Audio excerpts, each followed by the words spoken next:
जब ललित के सामने गार्लैंड आया था और उसने उसकी टीम ज्वाइन करने का उसको मशवरा दिया था, जबकि ललित साफ साफ उससे इनकार हुए कहती कि नहीं, मैंने पहले से ही अपनी टीम किसी के साथ चूज कर ली है। वो चेचेरा और जेमिन के बारे में बताते हुए बताती है कि हम दोनों ये दोनों मेरी टीम में मौजूद हैं। जिस पर जेमिन काफी ज्यादा हैरान हो जाता है, उससे पूछता है कि आखिर तुम दो लो स्टेटस वाले बंदों के साथ आखिर टीम कैसे बना सकती हो, जबकि उसे इस बात पर तो काफी ज्यादा गुस्सा आया था।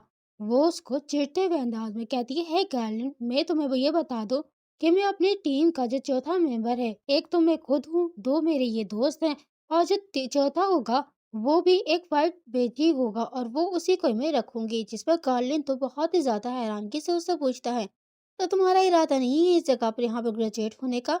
तुम अगर थ्री वाइट बेज के साथ यहाँ पर जाओगी तो तुम सिर्फ एफ रैंक के बीस्ट को ही हंट कर पाओगे और सारी जिंदगी यही करती रह जाओगी। जिसका मतलब तो साफ यही नजर आता है कि तुम्हारा इस जगह से ग्रेजुएट होने का कोई भी इरादा नहीं है। जिस पर वो काफी ज्यादा चिढ़ती हुई उससे कहती है, तो चलो ठीक है, अगर तुम्हें ऐसे लगता है तो मैं सी रैंक के दोस्त जितने भी बीस्ट हैं वो अपने दोस्तों के लिए हंट कर दूंगी। वो हैरानगी में, क्या क्या कह रहे हो तुम?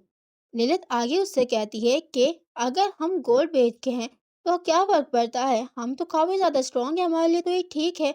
और वैसे भी तुम आखिर ऐसे बंदों को अपने साथ क्यों गैदर कर रहे हो जो कि पहले से ही स्ट्रांग है? ये तो तुम्हारे लिए कोई कंपटीशन नहीं होगा। हमारे लिए यही बेहतर है कि अगर हम स्ट्रांग हैं तो हम अपने लो स्टेटस या लोग जो ऐसे दोस्त हैं जो कि कमजोर हैं, हम उनकी मदद करें। मेरे फादर मुझे कहते हैं कि अगर पावरफुल एबिलिटी यूजर को ये पता हो कि उसे अपनी पावर को किस जगह पर इस्तेमाल करना है, किस तरह अच्छाई के लिए इस्तेमाल करना है, तो ये उसके लिए अच्छा है। तो हमारे लिए बेहतर यही है कि हम स्ट्रांग है तो हम वीकर की मदद करें। जिसके इस बात पर गार्लियन तो काफी ज्यादा हैरान हो जाता है, फिर थोड़ी देर खामोश होकर फिर कोई चीज सोचता है और वो वहां से जाते हुए कहता है, चलो ले, तुम्हें अगर ऐसा ही लगता है तो देखते हैं तुम आखिर इन सारी चीजों को किस हिसाब से चलाती हो। गुड लक टेस्ट के लिए। और ये कहते हुए वो वहां से चला जाता है। अब सीन शिफ्ट होता है और शाम का वक्त आ जाता है। उसके सारे के सारे दोस्त उसी वक्त बैठे हुए ट्रेनिंग कर रहे होते हैं, जबकि लिलित अभी भी यही सोच रही थी कि अब तो उनके पास दो हैं, उसे एक और मेंबर की जरूरत है। और ज्यादातर उनके मेंबर्स जो हैं वो ऑफेंसिव टाइप के एबिलिटी यूजर हैं, तो उसके लिए ज्यादा अच्छा होगा कि अगर चौथा मेंबर उन्हें हीलर हो तो ज्यादा बेहतर है। इतने में चिशीरा का रूममेट आ जाता है जिसका नाम रूम था। वो अपने पास से काफी सारे स्नैक्स लेके आया था। ललित उसको कहती है, मैंने तुमसे बोला है ना, तुम इतनी सारी चीजें हमारे लिए मत लेके आया करो।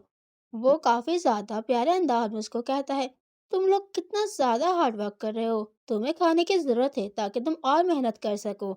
और जब तुम ये कर लो तो ये सारी चीजें खा लेना और जल्दी से बेड पर चले जाना ताकि ज्यादा थकान ना हो तुम्हें।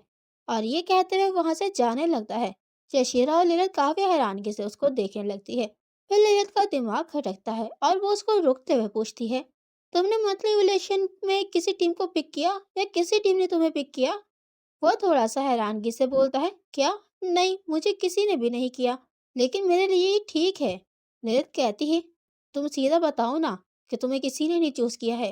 वो कहता है, नहीं, मेरा कोई इरादा नहीं है कि मैं टेस्ट के अंदर जाऊँ तुम लोगों के साथ। लेकिन वो दोनों काफ़ी ज़्यादा हैरानगी से उसको देखते हैं। फिर ललित कहती है, मैं अपनी टीम के लिए चौथे मेंबर को चूज़ कर रही हूँ। क्या तुम मेरी टीम में आना पसंद करोगे? वो मना कर देता है क्योंकि वो अभी ग्रेजुएट नहीं होना चाहता। क्योंकि वो चाहता था कि वो इस जगह पर रहे, क्योंकि यहाँ के जो खाने-पीने की जो अप्लाइंसेस हैं, वो काफ़ी ज़्यादा अच्छी हैं, जबकि उसकी फैमिली के हालात बिल्कुल भी अच्छे नहीं थे। तो इस वजह से उसे ये लगता था कि अगर वो यहाँ पर रहता है, तो वो उसके लिए काफ़ी अच्छा है और उसकी मदर को भी यही लगता था, क्योंकि उसे यहाँ पर खाना अच्छे से मिल रहा है, तो वो यहीं पर रहने को तैयार था। जबकि जशीरा और लिलित दोनों उसे इस बात से मना करते हुए कहते हैं, ऐसी बात बिल्कुल भी नहीं है। फिर शकीरा उसको कहता है, अगर तुम यहाँ से ग्रेजुएट हो जाते हो तो तुम्हारा वाइट पेज किसी को कोई नजर नहीं आएगा। तुम अपने वाइट पेज को छोड़ सकते हो और तुम दोबारा अपनी जिंदगी को नहीं देख पाओगे। तुम एक अच्छी जॉब कर सकते हो। इसके बरक्स तुम अपने काफी ज्यादा पैसे कमा सकते हो और अपनी फैमिली को और अपनी माँ को एक प्राउडली जिंदगी दे सकते हो। उन्हें अच्छे से डिलीशियस खाने खिला सकते हो। रूम को इनकरेज करने लगती है कि वो उसके साथ इस मंथली रिलेशन में साथ चले एज अ टीम बनाकर। लेकिन वो कहता है कि मेरा ग्रेड जो है वो बी है, जो काफ़ी ज़्यादा बुरा है। लिलित कहती है, इससे क्या फ़र्क पड़ता है?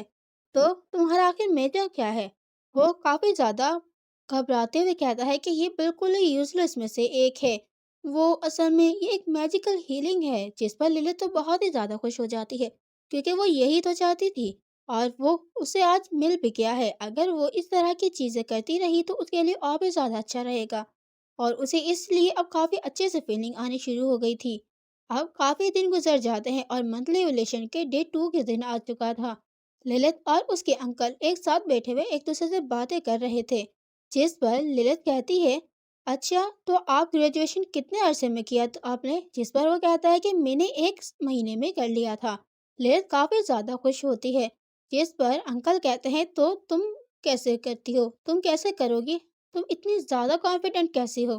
क्योंकि हालांकि मेरे दोनों बच्चों को भी 3 मंथ लगे थे। वो बहुत ही ज़्यादा कॉन्फिडेंट होते हुए कहती है कि मैं कर लूँगी, मुझे इतना अपने ऊपर कॉन्फिडेंट है।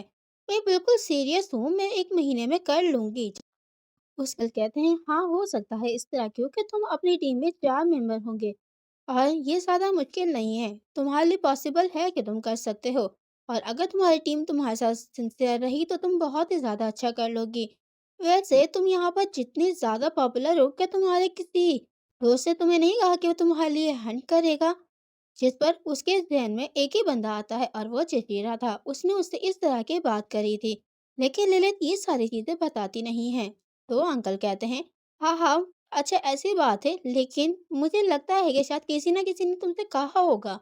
फिर वो अपने वक्त की बात बताते हैं कि ये हमारे वक्त में ट्रेंड ही था काफ़ी ज़्यादा, कि ट्रेनिंग सेंटर के दौरान एक दूसरे को कन्फेस करना और उस पर्सन को जिससे तुम पसंद करते हो, तुम जाके उससे इस तरह की बातें करना कि तुम्हें अपनी उंगली उठाने की बिल्कुल जरूरत नहीं पड़ेगी, मैं सारी चीजें तुम्हारे लिए करने को तैयार हूँ।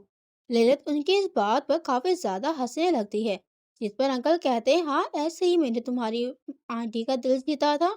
वो काफी ज्यादा हैरान और उसकी आंखें तो जैसे फटी जाती हैं। कहती है, क्या आंटी की, आप आंटी से इस जगह पर मिले थे? वो कहता है, क्या तुम नहीं जानती थी? और उसकी आंखें तो चमक जाती है, कहती, ओ इनकी तो लव मैरिज थी। वो अपने अंकल से फिर अपनी सारी की सारी चीजों के बारे में पूछने लग जाता है कि आखिर आपने किस किस तरीके से किया था। तो उसके अंकल बताते हैं कि मेरा फर्स्ट टाइम था एनरोल किया हुआ, जबकि ऑर्डरिया यहाँ पर पहले से ही 2 साल से मौजूद थी, लेकिन वो इस वजह से नहीं जीत पा रही थी, एवोल्यूशन के दौरान यहाँ से ग्रेजुएट नहीं कर पा रही थी, क्योंकि जब भी वो किसी भी मॉन्स्टर को मारती तो वो अपने लो रैंक के जितने भी दोस्त थे उनके साथ अपने नंबर्स को बांट देती थी मदद करने के चक्कर में, जिसकी वजह से उसके 1000 पॉइंट्स कभी पूरे ही नहीं हुआ करते थे और ऐसे करते करते 2 साल गुजर गए थे। अब मैं जब उसे इस तरह देखता, पहले तो मुझे काफी ज्यादा बेवकाना लगता, लेकिन वो काफी ज्यादा खुश भी होती थी। लेकिन एक दिन उसने उसे एक जगह झाड़ियों में रोते हुए देख लिया। वो काफी ज्यादा रो रही थी और अपने फादर को याद कर रही थी। वो चाहती थी कि वो अपने दोस्तों की मदद करे, लेकिन वो ग्रेजुएशन भी करना चाहती थी और इस वजह से उसकी डिले हुए ही जा रहा था। वो अपने फादर को बहुत ही ज़्यादा मिस कर रही थी। दूर से उसके अंकल भी ये सारी चीज़ें देख रहे थे, तो वो सीधा उसके तरफ गए और उसको बोला, आप मेरे साथ टेस्ट लेने जाएं। जिस पर वो काफ़ी ज़्यादा हैरान होते हुए उसको देखती है। तो उसके अंकल कहते हैं, मैं एक सिंगल ड्रॉप भी ब्लड का तुम्हारे ऊपर नहीं आने दूंगा, ना ही तुम्हारे हाथों पर आने दूंगा। और डेरिया काफ़ी ज़्यादा रोंदी हुई आंखों से उसकी तरफ देखती है। फिर लिलित कहती है, आखिर आंटी ने आपसे क्या कहा? क्या वो आपकी बात मान गई? लेकिन सीन थोड़ा सा पास्ट में दिखाते हैं। जब उसने ये और डरिया से कहा तो उसने बोला, क्या तुम्हें मैं बेवकूफ लगती हूँ? आखिर तुम मुझे ऐसे कैसे कह सकते हो? और ये बात कहते हुए अंकल बहुत ही ज्यादा हंस भी रहे थे। लिलित भी काफी ज्यादा खुश थी। तो फिर आगे वो बताते हैं, हम टेस्ट में एक साथ गए और हम दोनों ने ए रैंक के बीस्ट को कैप्चर किया और उसे मार दिया। वो कहते हैं, क्या आपने ए रैंक के बीस्ट को मारा? मेरे हिसाब से वहां पर सिर्फ सी रैंक का जो है वो सबसे ज्यादा हाईएस्ट है। वो कहता है कि हाँ ऐसा है, लेकिन ए रैंक का फील्ड में भी बहुत सारे हैं। अगर आप ए रैंक के एक ही बीस्ट को मार देते हो तो आपको 1000 पॉइंट्स मिल जाएंगे, जिसकी वजह से आपको और ज्यादा बीस्ट मारने की जरूरत नहीं होगी। और वो इस तरह की चीजों के बारे में काफी देर तक उससे पूछती है और ये तक हमें इनकी बातों में पता चलता है کہ کوئی بھی کسی بھی بیسٹ کو جب مارے گا تو اس کے اندر سے ایک پرپل کلر کی بال نکلے گی، تو ان کے پاس جو بریسلیٹ ہوگا اسے اس کے اندر اسے کلیکٹ کرنا ہوگا۔ اور اس وقت بھی جب اس کے انکل نے ایک اے رینک کے بیسٹ کو مارا تھا تو اس نے اس کے اندر کی اس کور کو نکال کر آلڈیریا کو دے دیا تھا اور کہا تھا کہ تم یہ لے لو، میں کوئی دوسرا مار لوں گا۔ اور اسی وجہ سے وہ اس کے ساتھ کافی زیادہ اس سے خوش ہو گئی تھی۔ اب سین شفٹ ہوتا ہے اور ہمیں چشیرا اور للت دکھائے جاتے ہیں، جس پر چشیرا جو تھا وہ بھی للت کو یہی کہتا ہے، تمہیں ایک انگلی بھی اٹھانے کی ضرورت نہیں ہے، میں ہر چیز کو تمہارے لیے ہینڈ کرنے کو تیار ہوں، میں ایک سنگل بلڈ آف ڈراپ بھی تمہارے اوپر نہیں گرنے دوں گا۔ یہ کہتے ہی وہ تو بلش کرنے لگ جاتی ہے اور اسے اپنے انکل کی بات یاد آ جاتی ہے کہ اس جگہ پر اسی طرح ایک دوسرے کو کنفیس کیا جاتا ہے۔